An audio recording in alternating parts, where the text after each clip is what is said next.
तत्कालीन एसीएस, तत्कालीन शिक्षा मंत्री ने मिलकर के क्या गड़बड़ घोटाला किया ट्रांसफर पोस्टिंग में, मैं खुलकर इस बात को रखता था और मैं कहता था कि इन्होंने बिहार की शिक्षा व्यवस्था को बर्बाद कर दिया। और आज शिक्षा विभाग को इस बात का एहसास हो रहा है। बिहार के 12 जिलों में सरप्लस शिक्षक हैं, एक एक विद्यालय में एक शिक्षक, 2 शिक्षक। जमुई जिले में मैं जानता हूं कि 100 से अधिक ऐसे विद्यालय हैं जो एक शिक्षक के सहारे चल रहे हैं। पूर्व एसीएस महोदय की कृपा से बिना छात्र शिक्षक अनुपात देखे, बिना रिक्ति देखे, माल प्रैक्टिस के सहारे चले गए यूपी बॉर्डर। शिक्षकों की ट्रांसफर पोस्टिंग को लेकर मुख्यमंत्री सम्राट चौधरी ने खुद कहा है कि इस महीने शिक्षकों की ट्रांसफर पोस्टिंग कर दी जाएगी। हालांकि अभी तक कोई पॉलिसी आई नहीं है और कैबिनेट की मुहर लगी नहीं है, लेकिन ये सरकार की तरफ से कहा गया है, मुख्यमंत्री की तरफ से वादा किया गया है। शिक्षा मंत्री भी कह रहे हैं कि इस महीने जो है शिक्षकों की ट्रांसफ़र पोस्टिंग हो जाएगी और शिक्षक जो है अगले महीने से नए स्कूलों में, अपने घर के आसपास के स्कूलों में पढ़ाएंगे। लेकिन ट्रांसफ़र पोस्टिंग में बड़ा खेल जो है वो सामने आया है। नमस्कार, दर्शन न्यूज़ देख रहे हैं आप, मैं हूं अनुराग।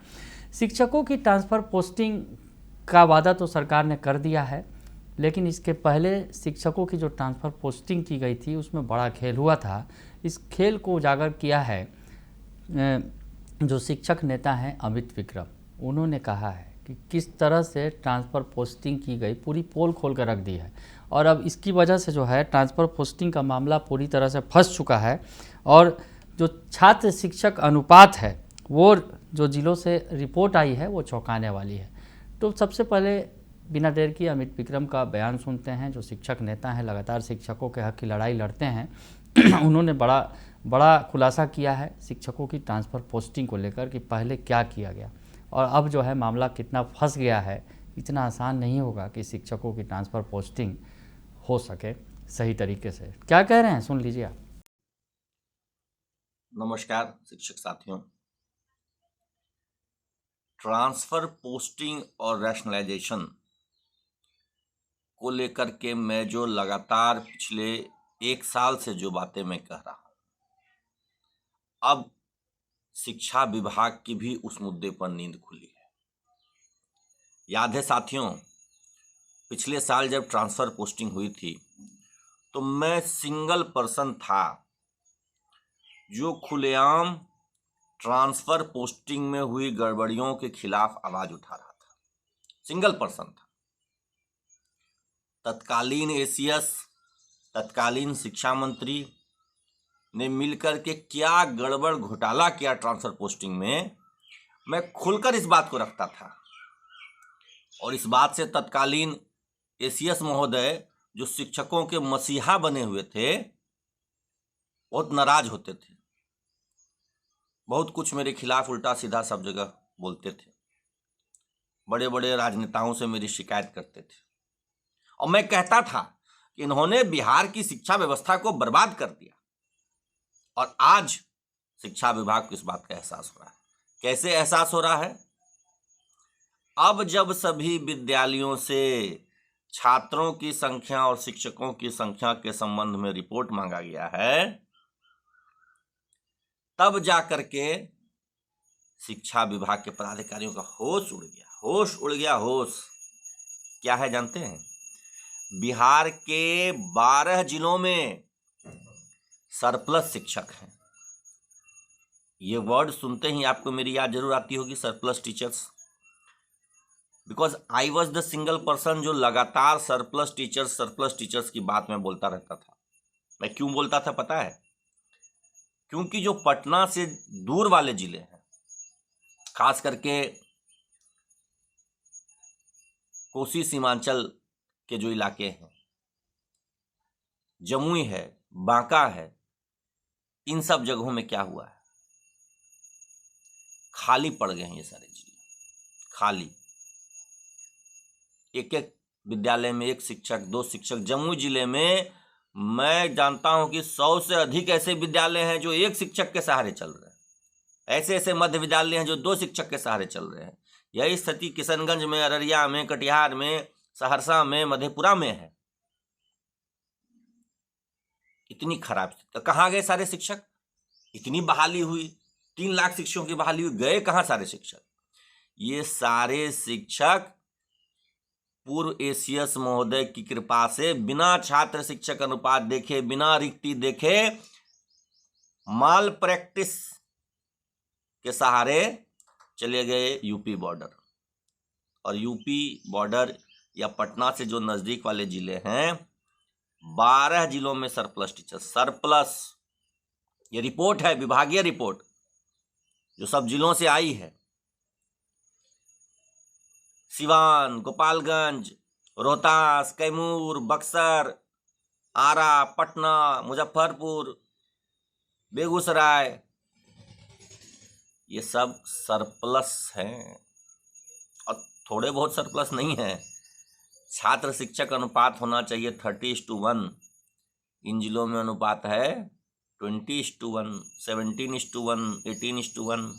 और ये जमुई, बांका, कटिहार, किशनगंज, अररिया, मधेपुरा, सहरसा, सुपौल में छात्र शिक्षक अनुपात है 50:1, 45:1। भाई मतलब आधा, दुगने शिक्षक इधर,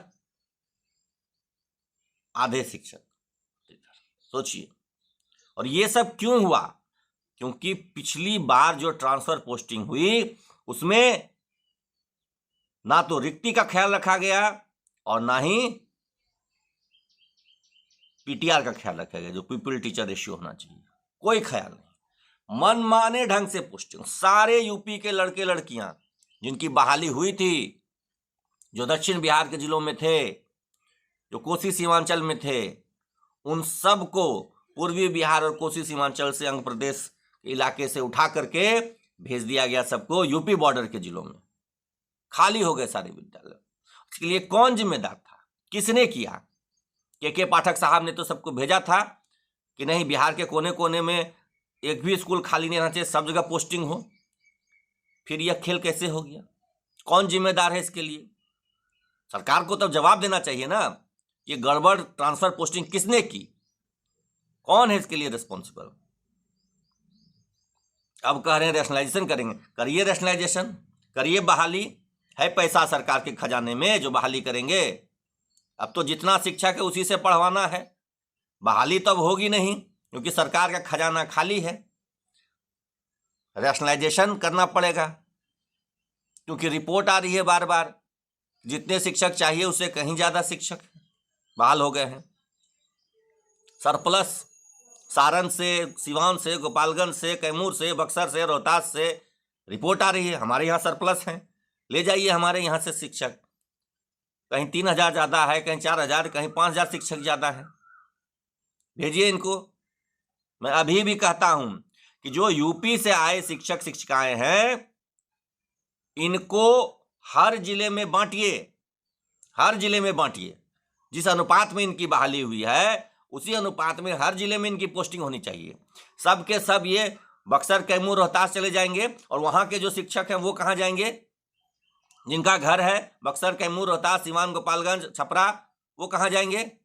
वो जाएंगे अररिया, किशनगंज। और जो यूपी वाले हैं वो सब रहेंगे इन बॉर्डर के जिलों में।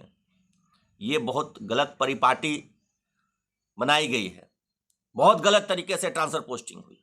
उसका खामियाजा सिर्फ शिक्षा विभाग नहीं भुगत रहा है, बल्कि यहाँ के जो गरीब बच्चे हैं वो भुगत रहे हैं।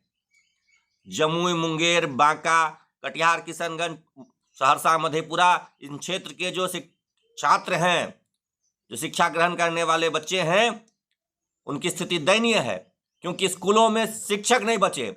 सारे शिक्षकों को निकाल करके यूपी के बॉर्डर जिलों में भेज दिया गया है। वापस इनको भेजना होगा, वापस। ये जो यूपी वाले आए हैं यहाँ, इनको रैशनलाइजेशन करना पड़ेगा। इनकी पोस्टिंग हर जिले में समानुपात में होनी चाहिए। अगर 1 लाख बहाली इनकी हुई है तो हर जिले में इनको 3-3 हजार करके भेजा जाए। नहीं तो क्या होगा? कुछ जिलों में 20:1 और बाकी जिलों में 45:1, 50:1 का रेशियो रहेगा। एक ही विषय के 3-3 शिक्षक कई विद्यालयों में और कई विद्यालयों में एक भी शिक्षक नहीं। ये होगा। और मंत्री महोदय अगर चाहते हैं कि शिक्षा विभाग सुधरे तो जो पूर्व के पदाधिकारियों ने गलती की है, जो पूर्व के मंत्री महोदय ने गलती की, उसको सुधारना पड़ेगा। और नहीं सुधारेंगे तो बिहार की शिक्षा व्यवस्था कभी पटरी पर नहीं आएगी। मैं तो स्वयं मुख्यमंत्री जी से मिलूंगा और इस बात की शिकायत करूंगा, इतने लाख शिक्षक बहाली होने के बाद भी आज हमारे क्षेत्र के विद्यालयों में शिक्षकों की घोर कमी है। ये क्यों हो रहा है? मैं स्वयं जल्द ही माननीय मुख्यमंत्री जी से मिलकर के इस बात को रखूंगा। क्या गड़बड़ घोटाला इन्होंने किया है? जिनका घर बिहार में है, जिनका घर बक्सर है, आरा है, छपरा है, सिवान है, उनको पोस्टिंग नहीं मिल रही है घर में। यूपी वालों को सबको भर दिया गया वहां से, पूरे बिहार के कोने कोने से उठा करके। और अब ये लोग जब अपने घर आना चाह रहे हैं तो कहते हैं सीट ही नहीं है, सरप्लस टीचर्स हैं। भैया सरप्लस इनकी वजह से हुआ, यूपी वालों की वजह से हुआ है ना। उनको हटाइए, आप भेजिए अररिया, किशनगंज उनको।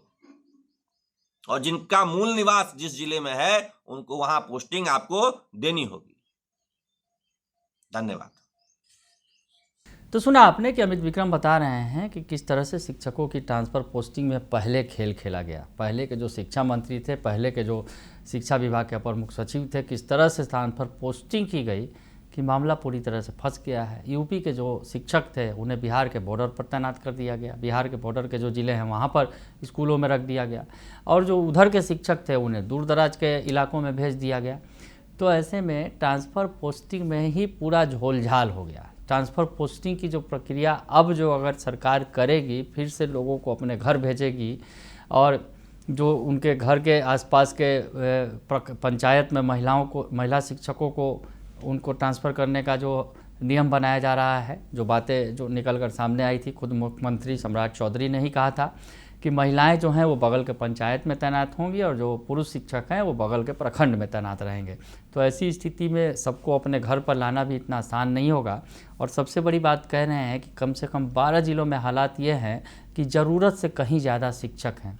यानी जो ट्रांसफ़र पोस्टिंग की प्रक्रिया की गई तो 12 ज़िले, खास करके ये जो वैसे ज़िले हैं जो यूपी के बॉर्डर के इलाके हैं, जो ज़िले हैं, उन ज़िलों में ज़्यादा शिक्षकों की तैनाती कर दी गई बनिस्पत की जो सीमांचल और कोसी के इलाकों में और जमुई का जो इलाका है, इन इलाकों में शिक्षकों की तैनाती उतनी नहीं की गई।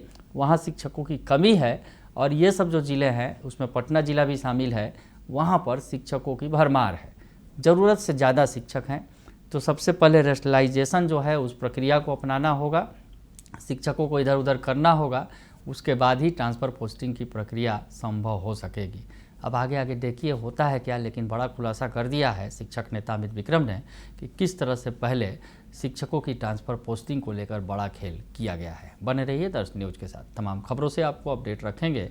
फिलहाल के लिए इतना ही, धन्यवाद।